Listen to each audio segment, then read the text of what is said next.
Today in Epi's Chop Shop, Kyle's garage let me borrow his heavy equipment. And we tear the flathead apart.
Alright guys, so we're going to work on trying to wrap this episode up.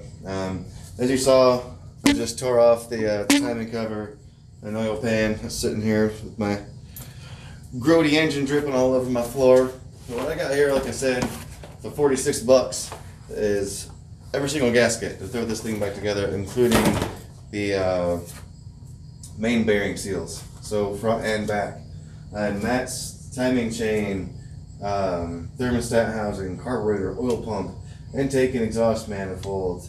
I believe it's the dipstick, water pump, fuel pump, head gasket, everything this thing needs. Not rings and bearings or anything, just gasket wise.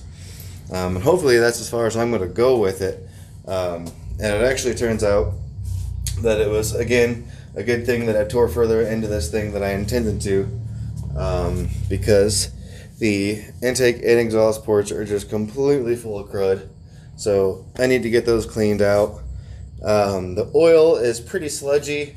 I'm going to own up to some of it because I pressure washed it, and then it kind of sat here for like, I think 2 weeks after I've pressure washed it. So I did pump some water into this thing basically.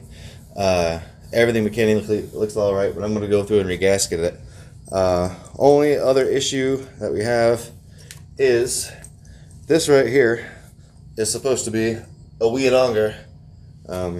What's happened is this stud snapped, this stud snapped. Now I do think I can get this one out, and then there's another stud that goes here. I think if I get those in there, even if I can't get that one out, I think I'll be okay. But I'm gonna fight and get this one out, at least knock that one down flat. I'm gonna try and get it out as well, but if I can't, I still think I'm gonna be okay. Other than that, I'm gonna rebuild the carb on this thing, regasket the fuel pump. But when we come back on the next episode, I'll have this thing all completely cleaned up, all the paint knocked off of it, all the grease and grime off of every single part on this thing. I'm not tearing it down, like I said, to bits and pieces. This is as far as the engine teardown goes. I'm probably going to pull the distributor out of this thing and just take off various brackets and stuff on here, get this stud fixed, and just clean it up real nice, shoot some paint on it. I'll probably make a video painting it, but this is just a bunch of boring. I mean, this is just wire wheeling all of this stuff, degreasing it, paint prep, and so that's probably what the next video of this thing will be probably be clean, doing some paint prep and spraying some paint on this bad dude. Maybe throwing it back together in the same video. I don't know, but that's all I got for you on this episode. So again, thanks for tuning in, guys, and stay tuned, please. I have every intention on bringing this thing back to life. I'm gonna fire it up. I'm probably gonna get a little cherry bomb and make a mount to put it back on its engine cradle that it came in. And at this point in time, I'm invested and kind of excited about this thing. So again, it's getting completely regasketed, and I'm gonna rebuild the carb, fuel pump, oil pump, everything is gonna go back together all spick and span. But like I said, that's all I got for you. Don't forget to subscribe, hit that like button, leave a comment. If you got any questions about this thing or any of the other projects or anything that you're working on, I mean, I'm not the all-knowing God of car knowledge, but I'll try and help you out. But again, that's all I got. Deuces. Have a good weekend.